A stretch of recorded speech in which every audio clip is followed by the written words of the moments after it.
What's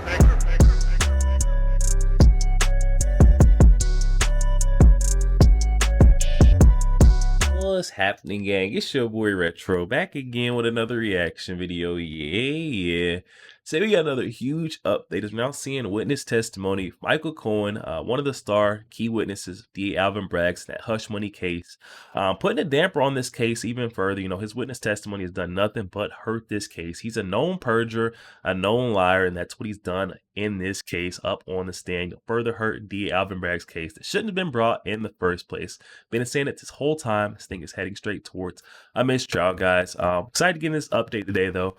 See exactly what Michael Cohen is testifying now that is putting, a hurt on this case. I'm also not feeling the best, guys, so we're gonna get straight to the clips, and I'll get my thoughts on the back end, guys. So definitely stick around until the end, so you guys get my thoughts on the back end. And also, YouTube pushes this video out. Definitely stick around until the end, you guys. But let's get straight to the news. Before we do that, though, make sure you guys hit that like button for your boy, and also hit that subscribe button, guys. We're on the road to the truth. Hop aboard for the journey. Let's get into the clips, y'all.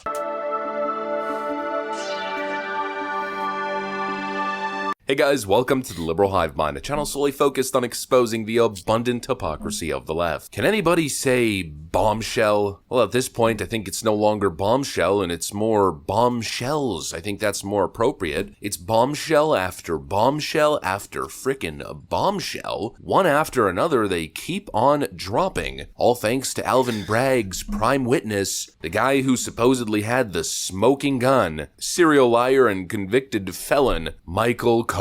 I actually can't even believe it. You know, some people might accuse me of milking this story. I'm milking the trial. First of all, I don't think that's true because these Trump trial cases that I've been recording aren't exactly my best performers. I'm doing them out of a sense of duty. And secondly, I'm not milking the stuff. It's just there's so much content. It's never ending. Every new day in court is a new massive revelation that changes the entire dynamic of this case. Once again, it all comes down to one concept and one concept alone. Alvin Bragg's case is fully dependent on the credibility of witness testimony, on the credibility of two people, Stormy Daniels and Michael Cohen. But once again, Michael Cohen's credibility is called into question, and I'd even argue his credibility at this point is completely shot. Mr. Cohen just admitted on the stand while testifying that he stole tens of thousands of dollars from the Trump organization during his fixing of this Stormy Daniels and Karen McDougal situation. In other words, he just admitted to committing larceny. Yeah, certainly a good faith actor who was just doing Donald Trump's bidding in his requests. It once again feeds into the obvious narrative here that Michael Cohen simply cannot be trusted, that he obviously was playing his own little games. Let me show you guys exactly what's going on. Let's talk about it. Let's analyze it. We got some stuff to get into, so let's roll the tape. All right, folks, so the headline pretty much says it all. We got this from Blaze Media. Michael Cohen admits that he stole from the Trump organization. Cohen returns for the third day of cross-examination in the New York case against Donald Trump. Michael Cohen, Donald Trump's former attorney, admitted while on the stand on Monday that he stole tens of thousands of dollars from the Trump organization, according to live reporting from the courthouse. Trump's attorney, Todd Blanche, confronted Cohen about his claim that he was shorted $100,000 on his yearly bonus from the Trump organization in 2017. Quote, "That's correct," Cohen stated, noting that he usually received a $150,000 annual bonus. So the $50,000 that you got back from Redfinch, you only paid the Redfinch owner $20,000, right? Blanche asked Cohen. Cohen then responded, "Yes, sir." Cohen acknowledged that he withdrew the cash over a couple days because he didn't want to take out the full $20,000. "I don't recall if it was exactly $20,000, Cohen added. Then this question is key. "So you stole from the Trump organization," Blanche said. Cohen replied, "Yes, sir." Mr. Blanche then continued, "He didn't just steal the $30,000 because it was grossed up, it was $60,000. Cohen again responded, "Yes, sir." When asked whether he had ever pled guilty to larceny, Cohen stated that he had not. Cohen received a grand total of $420,000 from Trump in 2017. According to Cohen, he was paid $130,000 for the settlement payment that he made to adult actress Stormy Daniels, $50,000 was for technology services to Redfinch, and $180,000 for estimated taxes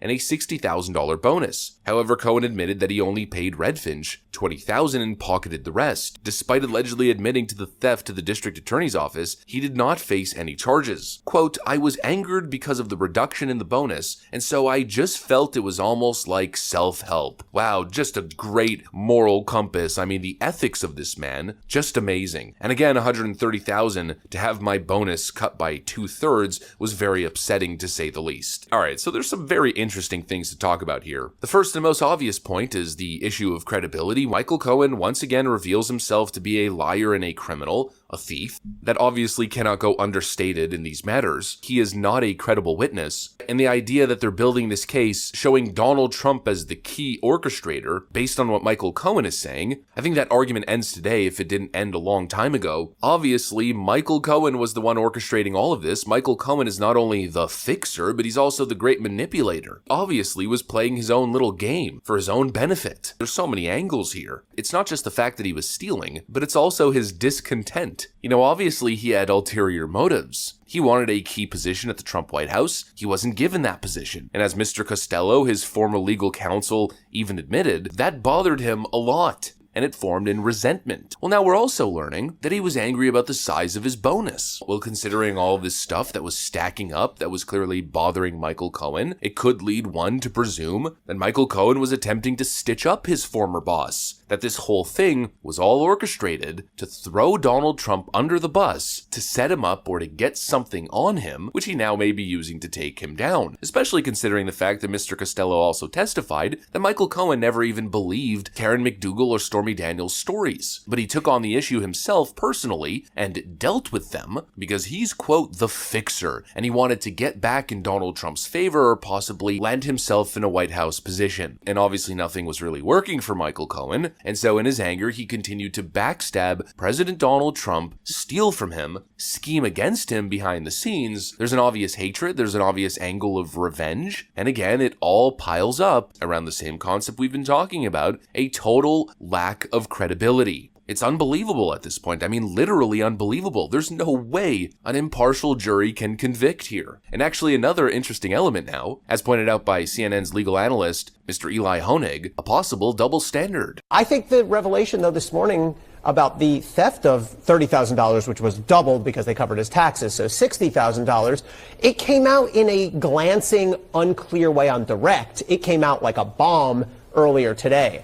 I don't know how much they can do to fix that. It just, at a certain point, it is the fact Michael Cohen did steal this money. And what makes that really so important, Wolf, is it's not as if Michael Cohen was just stealing on the side. That'd be bad enough. The problem is he was stealing from the exact reimbursement at issue in this case. So the prosecution's core argument is Donald Trump knew what that $420,000 was all about. He was totally read in on it. Turns out Michael Cohen was stealing from him within that $420,000. Does Michael Cohen's admission that he stole tens of thousands of dollars from the Trump organization potentially open him up to further criminal prosecution? It's a great question. The answer is not anymore because the statute of limitations has run out. But it's a very fair question to ask. Gee, folks, of the jury, they gave him a free pass. He committed larceny. It's a higher degree of a felony than what Donald Trump is charged with, yet they gave Michael Cohen a free pass, even though he's now admitted that he stole what amounts to $60,000. It goes to his credibility. It goes to his relationship with the DA. Again, another double standard of justice. Michael Cohen committed larceny, and that's probably been obvious and known by insiders for a long time. But Michael Cohen cannot be charged because of the statute of limitations. Well, isn't that interesting? Michael Cohen gets off on a more serious felony charge than the one Donald Trump is being accused of, because the statute of limitations has run its course, but Donald Trump, of course, doesn't get that same privilege. The statute of limitations has run its course on this entire case, but Donald Trump is still being indicted and charged. I don't know, at this point, I'm throwing my hands up in the air. I just don't get it anymore. I'm just gonna say the same thing I say in these videos over and over again, and I actually just said, what was it, like a minute ago? I simply cannot see how a jury of regular people who aren't totally compromised can deliver a unanimous guilty verdict here. This is one of the worst cases I've ever covered on this channel. There's a total lack of credibility, a lack of evidence, a lack lack of an actual crime, the case itself was purposely not pursued by the FEC, and the statute of limitations has already run its course. How is this case not yet dismissed? In a fair and just world, we would see a dismissal in the next couple days. I guess we'll have to see. The ball's in their court, as per usual. I don't think we're going to see a dismissal, but hopefully the jury does the right thing. Yo, there we have it, guys. Coming from our friend Liberal Hive Mind, I'll definitely be sure to leave that original video link down in the description box below for those who want to go over there and check that out. Also, you guys go over there and show our friend Liberal Hive Mind a bit of love. Oh my goodness, guys, this whole charade case, DA Alvin Bragg, rest upon the testimony of those two witnesses, Stormy Daniels, the adult film star, and then we got Michael Cohen, the known liar, perjurer, and criminal, guys. There is just no way that this Frankenstein case could have grown wings and taken flight. It was doomed from the start. All we're trying to figure out how DA Alvin Bragg was able to bring about and revive this, supposed to be a misdemeanor upgraded to a felony in order to bring about, this political witch hunt on Donald Trump. There was no initial crime, for this cover up. He's trying to say he's coming after Donald Trump for the hush money payment, and the cover up. But we're trying to figure out what the initial crime was. This thing has really had a certain stench to it since it's all begun. And the testimony of the two witnesses has not helped prove this thing beyond reasonable doubt. If anything, it's increased the reasonable doubt within this case. We've seen Stormy Daniels and her just irrelevant testimony. She was including a lot of things that had nothing to do, was nowhere near pertinent to the case. We had the judge try to tell the jurors, dismiss anything that was not, relevant to the case. Just unhear what you heard. It just further proves this case is all political. There's no way once you hear something, you're going to unhear it. Our jurors are forever tainted by the testimony of Stormy Daniels. And then on the other side, we've got our other witness, key witness, Michael Cohen, who just keeps getting up there and lying on the stand, guys. And it keeps coming back to haunt him because it's, documented and logged. So everything that he is putting out there and testifying is coming back to bite him, where he's telling two different stories. The lying coming from witness Michael Cohen has definitely not helped strengthen this case of DA Alvin Bragg. The judge has issued special instruction to the jurors to disregard any testimony coming from Michael Cohen that they believe to have been a lie or be a false, and almost half or the majority of his statements have been false. Through Michael Cohen's testimony, we have learned that this has been a big revenge warpath for him. This is why he has agreed to hop on board of this. Stormy Daniels is in it for the money once again. She's already extorted Donald Trump once before, and now it's coming out in the most shocking update that Michael Cohen is right on board, right behind Stormy Daniels. He's also stole, embezzled money from Donald Trump before through this hush money payment. Yes, guys, I know it's very hard to believe Michael Cohen would actually sit on stand, go through a trial for a hush money payment that he stole money from the hush money payment of Donald Trump, guys. So Michael Cohen should be sitting there being prosecuted too. If anyone's being prosecuted, it should be him alongside of Donald Trump. Michael Cohen was Trump's bag man. He was in his pocket. He told Trump he would take care, fix this whole thing. He was a fixer. I'm going to take care of this whole situation for you because I believe that, this will get me close to the seat as a White House official. Maybe you'll put me in some kind of spot because I've done this favor for you. But it's not the case. Donald Trump never looked his way. And Michael Cohen is getting revenge through this case, guys. Definitely hop in the comment section and let me know your thoughts on what we just seen. This one was bizarre. It just seems like there's been bombshell after bombshell coming out every day. The testimony of not only Stormy Daniels, but also key witness Michael Cohen has turned this case truly upside down, guys. Definitely hop in the comment section and let me know your thoughts on this one.